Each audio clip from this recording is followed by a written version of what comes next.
Hello, good morning everyone. So I have shared the Unit 2 PPT with you on the Google Classroom. So you can check after your lecture and you can start preparing for that as well. If your preparation is dependent on the PPT, if you feel that, then you can start preparing with the PPT. Uh, the PPT only mentions, as I have told you before, it only mentions the pointers, main pointers. So the content of the points you will have to study from the textbook, right? Or whatever class notes you have made.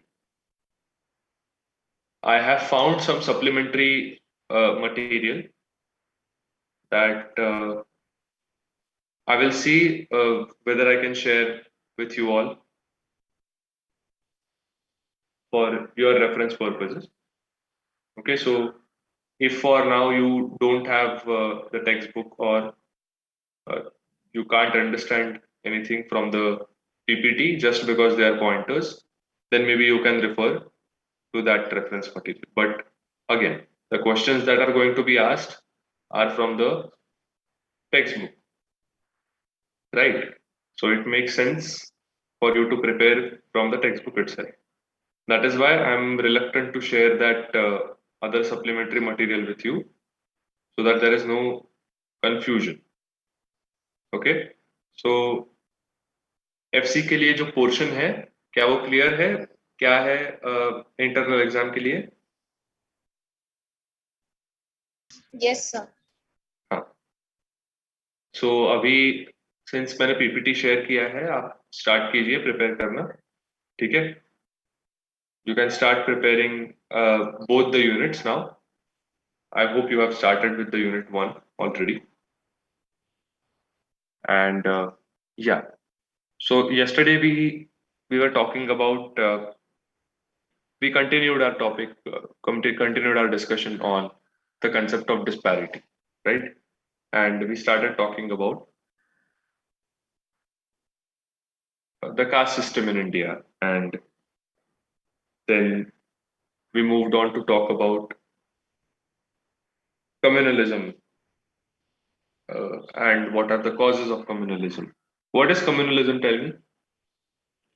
On what basis does the discrimination occur? या intergroup disputes intergroup conflicts कौन से basis पर होते हैं communalism में So religious and cultural differences. Correct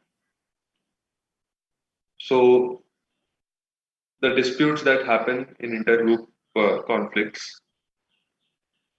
because of religion and because of cultural differences that is known as communalism, right? And we have also discussed कि इस chapter में चार इजम्स हम डिस्कस करने वाले हैं चार types of different intergroup conflicts based on different components. So unit 2 में हमने क्या देखा कि कौन कौन से एलिमेंट्स है जहाँ पे डिस्पैरिटी प्रेजेंट है इस चैप्टर में हम क्या देख रहे हैं कि कौन कौन से ऐसे एलिमेंट्स हैं जिस पर डिस्पैरिटी प्रेजेंट है और जिसके साथ साथ इंटरग्रुप कॉन्फ्लिक्ट्स भी होते हैं ठीक है तो उसमें कम्युनलिज्म एक है we started discussing about the caste system के बारे में हमने यूनिट 1 से डिस्कशन की शुरुआत की थी इफ यू रिमेम्बर यूनिट 1 में we just had introduce the caste system right into our discussion. In Unit 2, we discussed how caste system, even though it might be based on Varna system, how it can be different. क्या एक main difference है वर्ण system और caste system में बताइए So Varna system was based on occupation, but caste system it was based on the birth of a person. Okay, Varna system, even though Varnas were associated with certain kind of occupations, it was not based on occupation. It was based on aptitude. Okay, so अगर आपके पास कोई और aptitude हो या आप aptitude develop करते हैं, so then there was a there was kind of a flexibility present, and you are not restricted to do whatever occupations that came with your uh, that is going on in your family for many years, right? So the hereditary aspect is one important aspect in uh, the modern day caste system in India, right? So we discussed how it was present in the pre-independence times as well, and then what different provisions were made. So we discussed what inequalities are present on the basis of caste system, about social exclusion, about economic inequality, about unfair treatment, right? And then we talked about how we can, what are the measures that we can take to combat this inequality, these inequalities in the caste system. There were two main measures, right? One was the Constitution of India, which has made provisions, which has made safeguards like fundamental rights, and which has given directions to Indian citizens through fundamental duties and directions to the governments to work on certain uh, specific aspects for making progress in the society, right? And which are called, what are they called? The guidelines that are presented for the government. There were three components that we discussed in Constitution of India as a measure to combat caste-based inequalities. One was fundamental rights, the other one was fundamental duties, and the third one was So directive principles directive principles of state policy. very good. Correct. And then the other uh, measure to combat caste inequalities was public policy, right? Whatever public policies have been made, those might be related to affirmative actions, right? या protection prohibition के components पे हो सकती हैं वो. And then we discussed the whole communalism aspect. कि communalism होता क्या है, causes क्या है उसके, फिर consequences क्या होते हैं, and what are the measures to resolve communalism. Now today, let's start discussing about casteism. So why I recapped about caste system is because caste based inequality अगर हमारे ध्यान में हो तो casteism कैसे होता है, और again what measures we can take to basically fight the consequences of caste system or casteism. So caste system तो एक social stratification system present है. Casteism का मतलब क्या है? जो कोई भी intergroup disputes होते हैं, discrimination होता है on the basis of caste, that refers to casteism in the society. Okay. So I'll just first share the attendance link with you and then we can begin.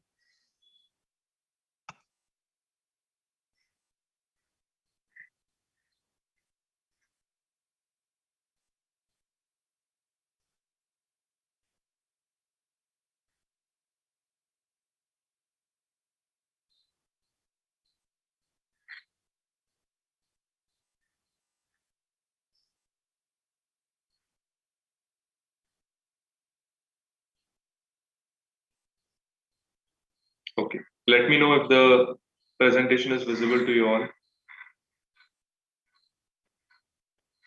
Yes, sir. Yes. Okay. So in intergroup conflicts, the second ism that we are going to discuss is casteism. ism is what basically it is something. It is a social factor, a social scenario, or broadly it basically means socio-political ideology. Okay, so when we say someone is casteist or someone is indulging in casteism, that ideology basically means कि caste के आधार पर discrimination करना. Because casteism involves caste conflicts and which become a cause of serious violence in India in different parts.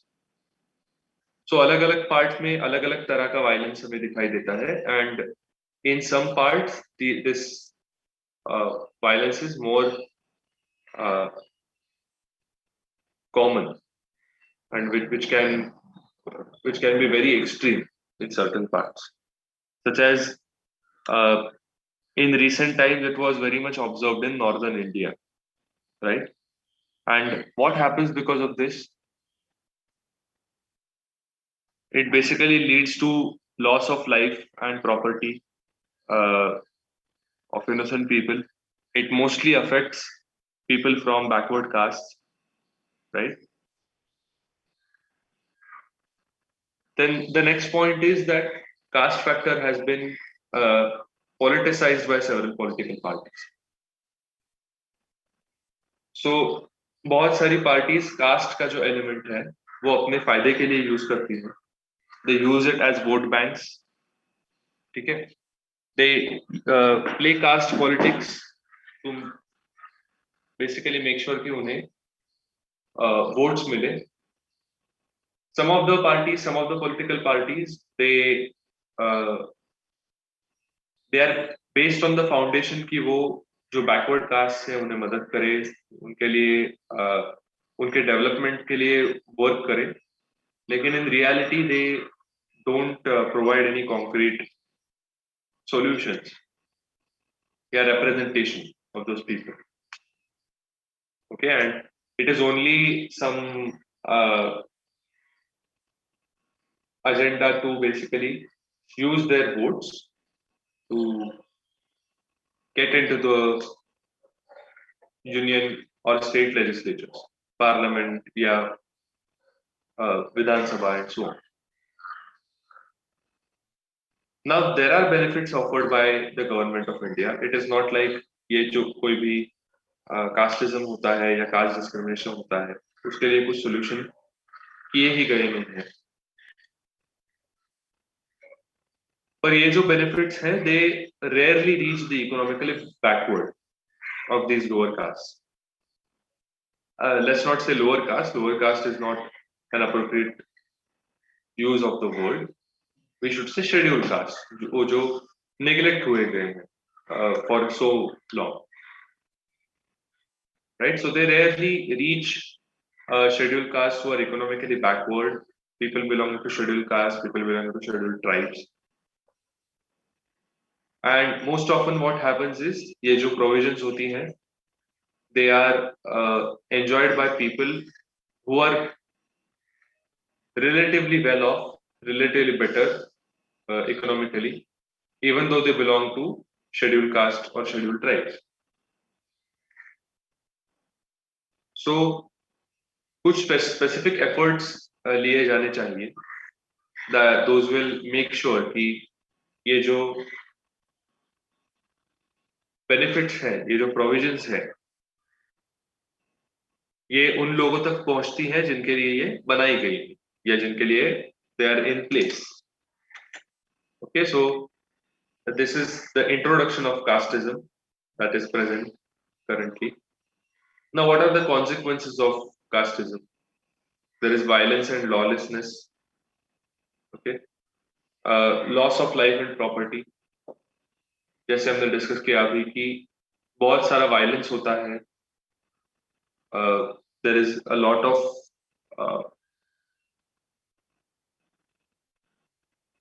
social violence that is present, और जिसकी वजह से many backward castes, many scheduled castes, they have to face loss of life and property because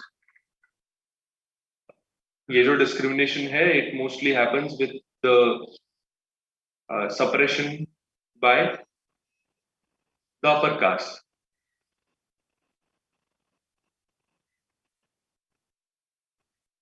Then they are also denied of the benefits by the upper caste officials as a revenge for such conflicts.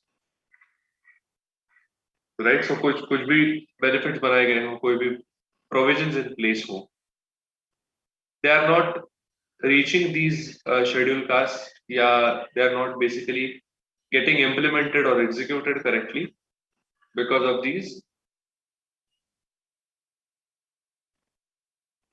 revenge tendencies, yeah, basically adhering to that traditional norm कि जिसके basis पर upper caste या those who have been always been privileged, they don't want the scheduled caste to succeed, the backward regions to succeed, right? As we have discussed, what are the different elements of caste system such as purity and pollution and so on, right? Yes, some factors, they play a role in influencing these conflicts, right?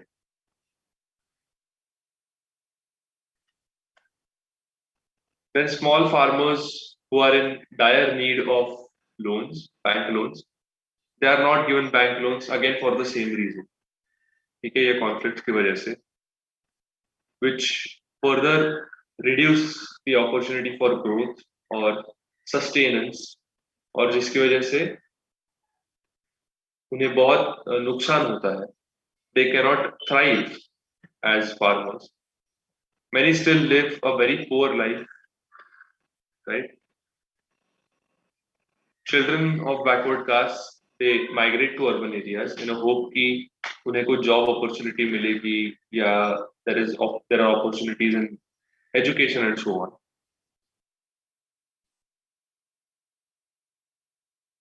पर mostly होता क्या है कि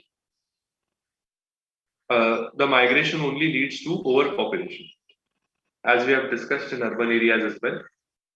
कि population ज़्यादा होने के कारण job opportunities are not present for everyone, right? And even though in states where there is high literacy, it may not be the case कि सभी को job available हो, and that is why this migration only leads to overpopulation. Yeah, they have to work in unorganized sector again.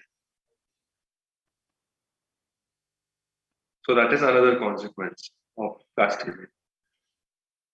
Then education and social life of backward caste people is affected, right? क्योंकि ये जो suppressive tactics हैं, उन तक वो benefits पहुंचते नहीं हैं. जो basic provisions हैं, right to education है, उन तक वो पहुंचता नहीं है. Those schemes, they don't get to make the most of it. First, because there is no social awareness in many areas, and second, because of the suppression by the upper caste people. And finally, there are politicians who indulge in casteism for their own selfish benefits, such as increasing their vote banks and so on. So, ये जो casteism है, they keep on fueling it, so that उनको वो support मिलता रहे. ये and that is why this cycle keeps on running. कि ये casteism की वजह से ये जो consequences होते हैं वो होते रहते हैं, लेकिन casteism दूर नहीं होता समाज से, क्योंकि ये जो politicians हैं जिनके ऊपर जिम्मेदारी है casteism दूर करने की, वही casteism को fuel करते रहते हैं. ठीक है, and इसकी वजह से समाज में instability बढ़ती है, confusion बढ़ता है, right? And because of the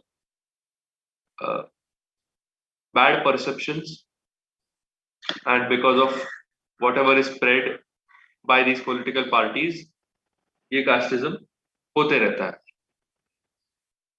So that was it about casteism. Now let's discuss linguism. Okay, so language के आधार पर क्या conflicts हुए हैं and what is the historical background for it? So हमने कल डिस्कस किया था कि कैसे अलग अलग सोशल आइडेंटिटी होती है लोगों की, राइट? और लैंग्वेज के आधार पर भी एक सोशल आइडेंटिटी हो सकती है. लैंग्वेज क्यों इंपॉर्टेंट है और लैंग्वेज के बेसिस पर कॉन्फ्लिक्ट्स क्यों होते हैं? क्योंकि हमने डिस्कस किया है कि language is a very important element in culture and language is the main mode of communication, right? कि जिसके बेसिस पर कल्चर ट्रांसमिट होता है, कल्चरल आइडिया स्प्रेड होते हैं. there are various kinds of literature that is shared over generations, which is based on language, right? So how these linguistic conflicts started occurring? First of all, we know that there are almost 1652 spoken languages in India, right? और mother tongues जो है, जो कोई भी dialects है, वो इससे भी बहुत ज्यादा है, right?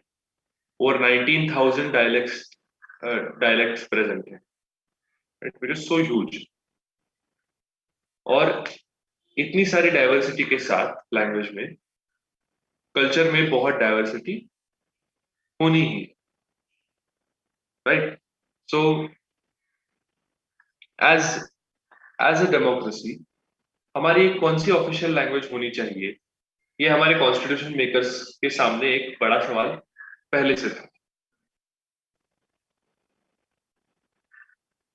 So workers of the makers of the constitution, they started recognizing कि कितनी official languages है, ठीक है? So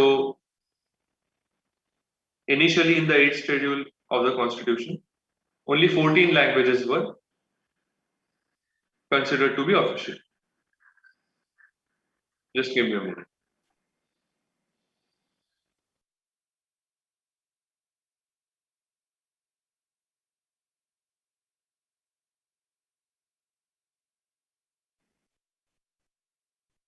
Yes. So earlier only 14 official languages were considered in the 8th schedule of the constitution. Later what happened is there was a development made कि total 18 languages official हैं, ऐसे recognize किया गया, ठीक है, in 8th schedule of the constitution. अभी जब भी 18 लैंग्वेजेस रिकॉग्नाइज की गई, तभी दे रियलाइज कि over 91% of the population, total population of India,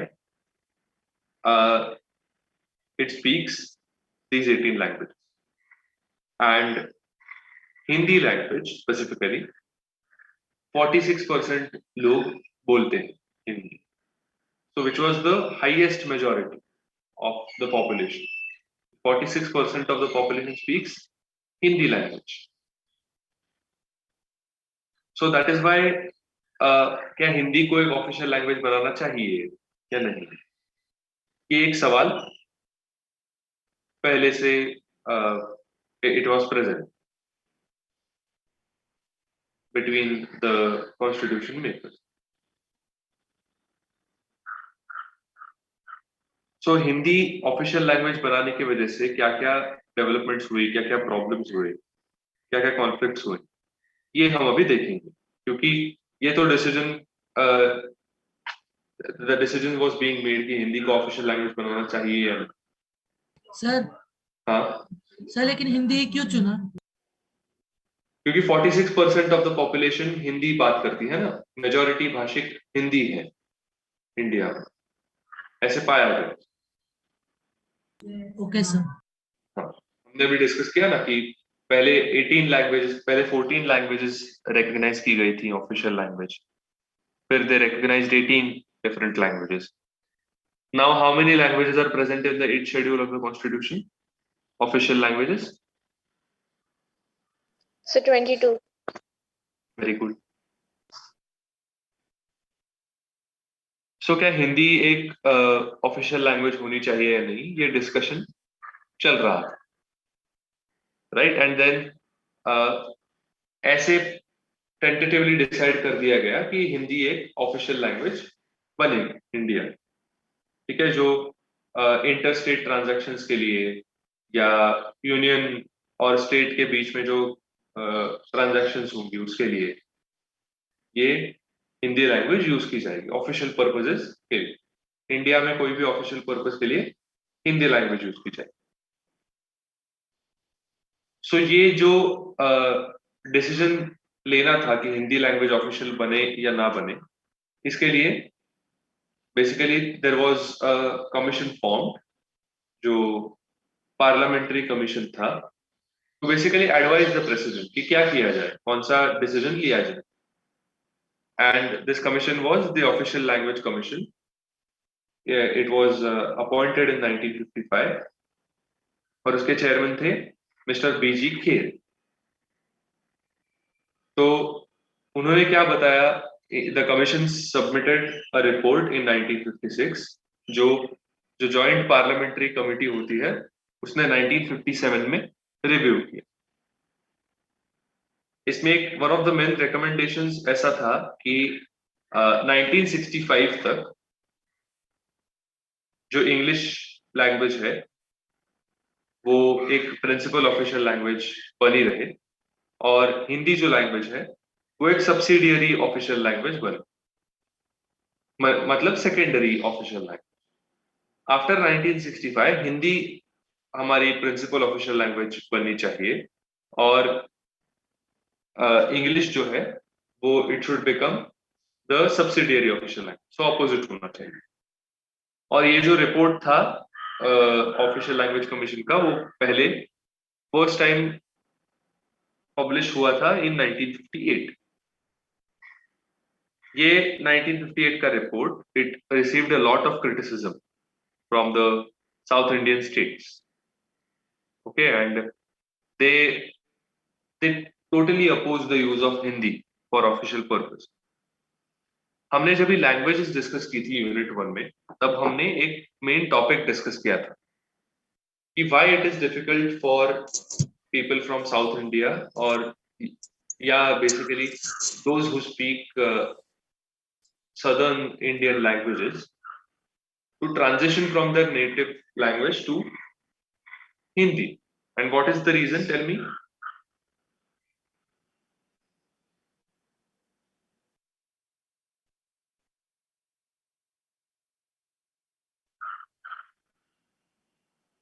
It is not the only reason, it is one of the main reasons, important reasons कि हमने discuss किया था कि अगर किसी की मदर टंग मराठी हो, गुजराती हो या पंजाबी हो, ठीक है, नॉर्थ इंडिया से कोई भी मदर टंग हो, तो उन्हें हिंदी में ट्रांजिशन करना रिलेटिवली इजियर लगता है। सर लिपि सेम होती है। लिपि सेम होती है, okay. So also the family of languages is different. Southern states means their languages are based on Dravidian family and North Indian from Indo-Aryan family. Very good. So that's what the answer I was looking for. Okay. लिपि same ना भी हो कभी कभी, right, but ये जो family of languages है ये सेम है और इसकी वजह से जो नॉर्थ इंडिया में रहते हैं, नॉर्थ इंडियन स्टेट्स में, उन्हें रिलेटिवली इजियर है हिंदी में ट्रांजिशन करना as compare to southern Indian states, ठीक है। सो उसकी वजह से there was a sharp criticism of this report कि हिंदी 1965 के बाद एक प्रिंसिपल ऑफिशियल लैंग्वेज बने, ठीक है। So to overcome this dispute, the then prime minister honourable Pandit Jawaharlal Nehru, उन्होंने क्या कहा कि ये हिंदी लैंग्वेज जो है, it will not be imposed on non Hindi states, non Hindi speaking states I mean, without their consent. तो उनके परमिशन के बिना it will not be imposed on them as an official language, and English would continue to remain as an associate language for an indefinite period of time.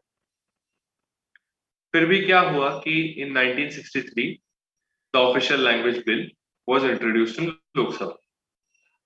ये जो bill था ये 1965 में पास हुआ and Hindi was made the principal official language of India.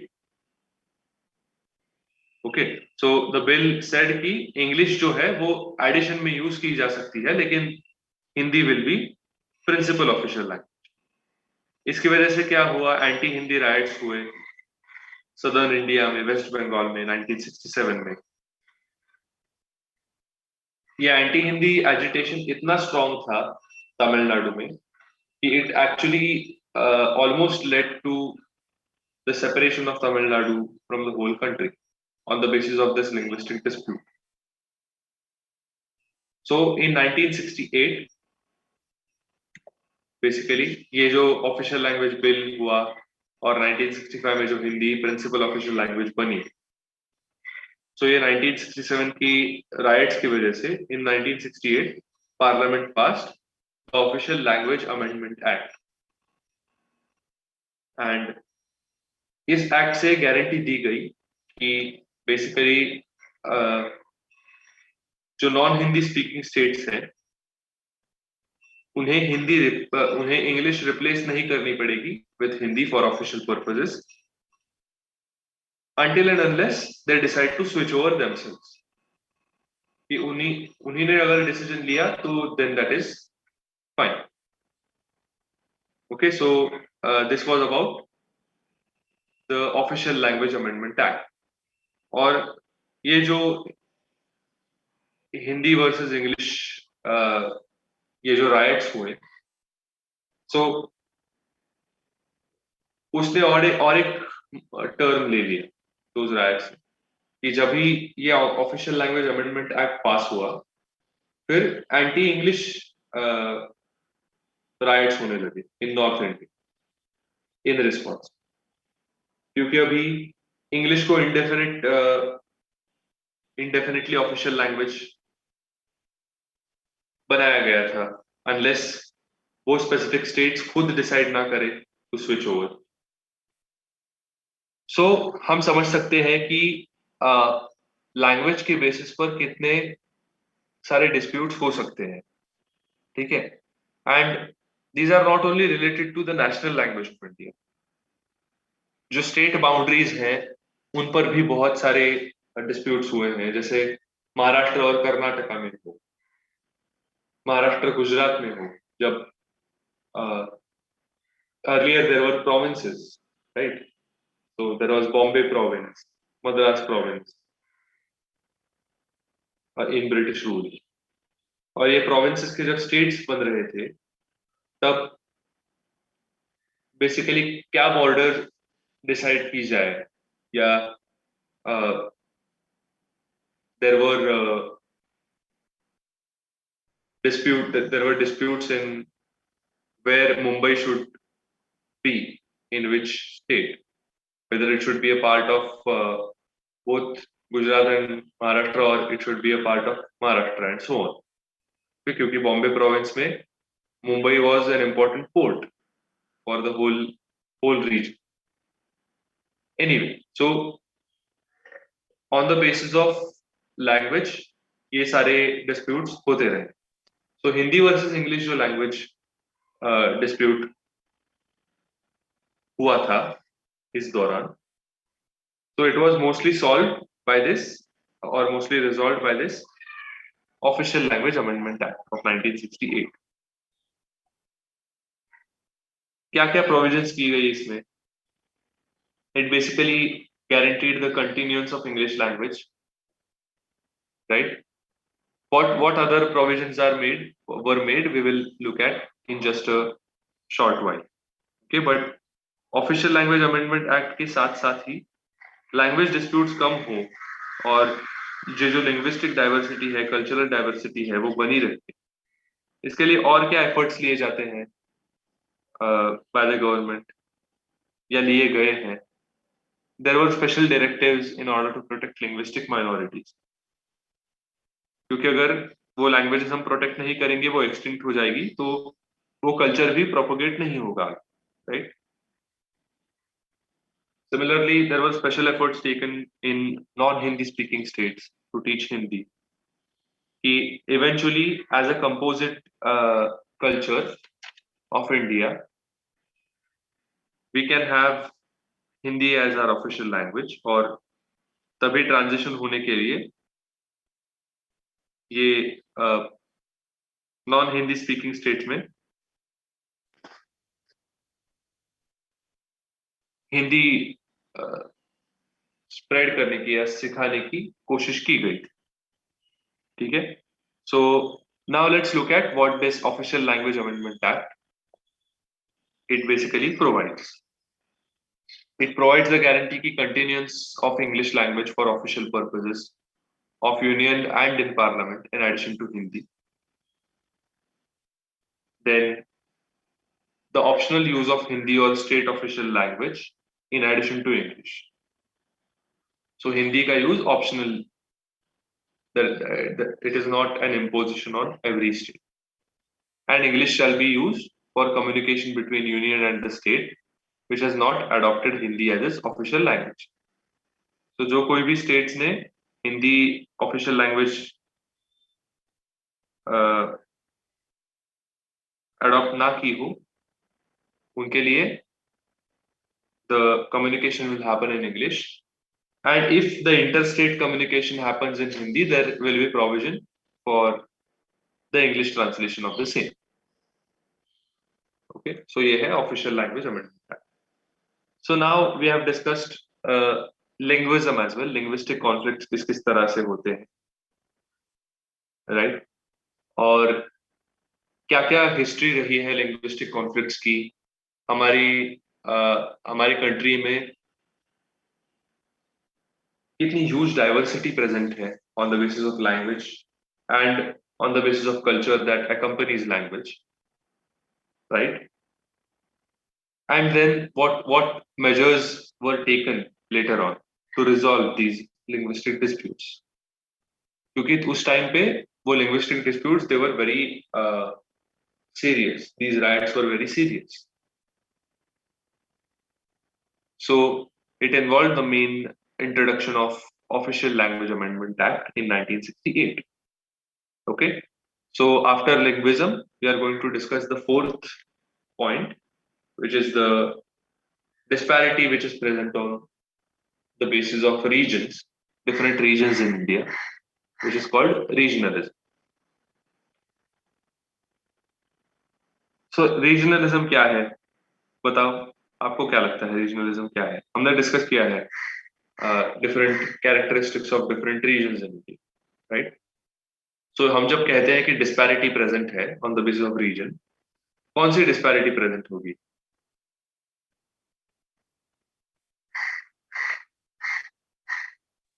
Sir language और cast वगैरह अलग होगा तो मतलब और कल्चर भी अलग होगा, तो इसकी वजह से होने वाला वो. ओके, लैंग्वेज, कल्चर, कास्ट, ये तो सब उनके अलग अलग कंपोनेंट्स हमने डिस्कस किए हैं, राइट? लिंग्विस्टिक डिस्प्यूट्स जो लैंग्वेज के आधार पर होते हैं, कास्टिज्म में कास्ट बेस्ड डिस्क्रिमिनेशन या वायलेंस है, इंटर ग्रुप कॉन्फ्लिक्ट्स है, राइट? रिलीजन के ऊपर जो कॉन्फ्लिक्ट्स होते हैं उसे हम कम्युनलिज्म में डिस्कस करते हैं. तो रीजनलिज्म में स्पेसिफिकली क्या होता है? हाँ, So thinking of one's own region to be superior than others.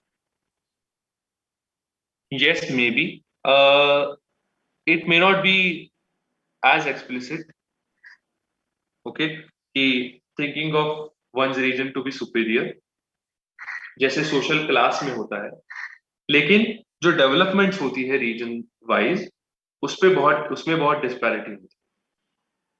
मतलब क्या कि basically some regions they are developed very greatly. Okay, वहाँ पे इंफ्रास्ट्रक्चर डेवलपमेंट, इंडस्ट्रियलाइजेशन बहुत ज्यादा होता है, बहुत ज्यादा होती है ये डेवलपमेंट। और कुछ रीजन्स में बहुत नेग्लेक्ट होता है, वहाँ पे डेवलपमेंट ज्यादा होती नहीं है। ठीक है, so for example urban areas में बहुत ज्यादा डेवलपमेंट होती है, लेकिन रूरल एरियाज को निग्लेक्ट किया जाता है। तो रीजनलिज्म की डेफिनेशन अगर हम डिस्कस करें तो it is basically division of country into small administrative regions. लेकिन हम जब रीजनलिज्म इस कॉन्टेक्स्ट में डिस्कस करते हैं, it is more related to the disparity that is present in development in different regions।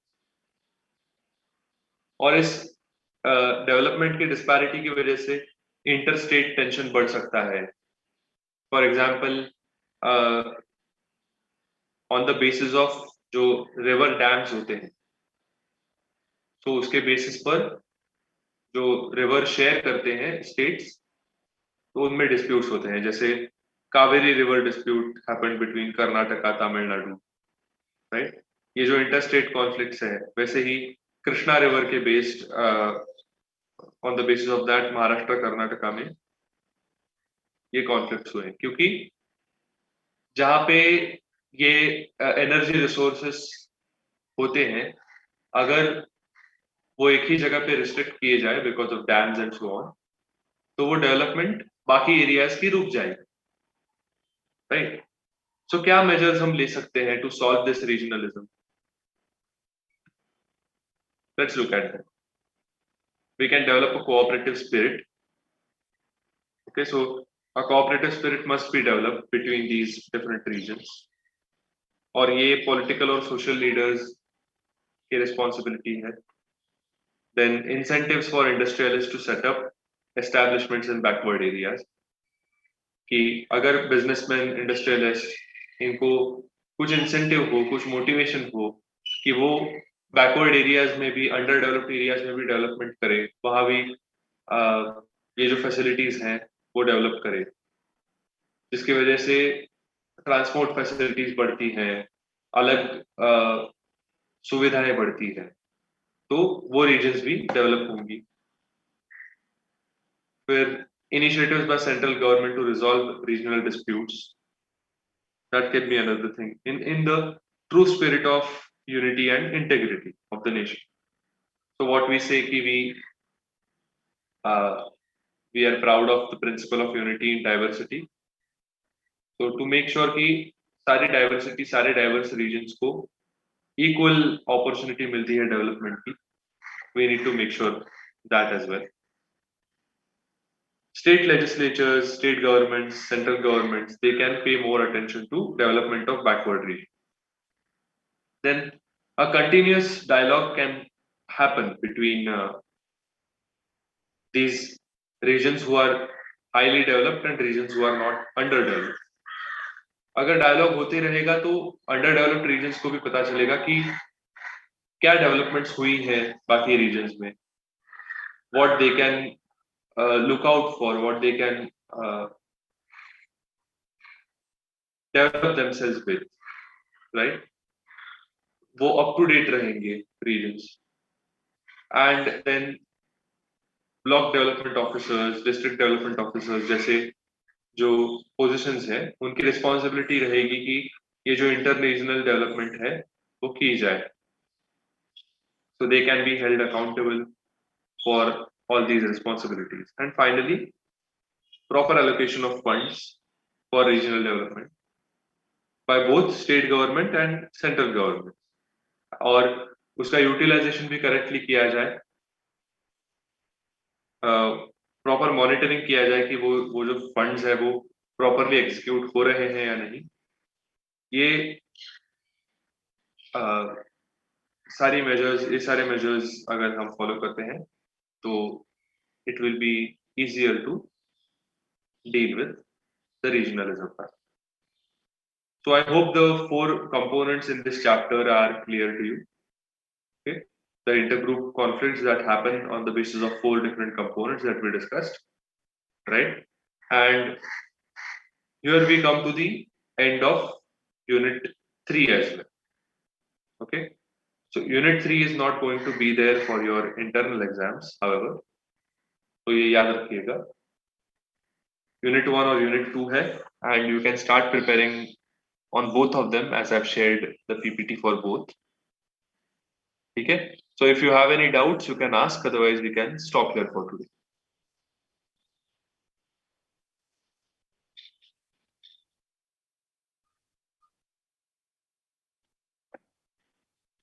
Yes, students, tell me, are there any doubts? No, sir.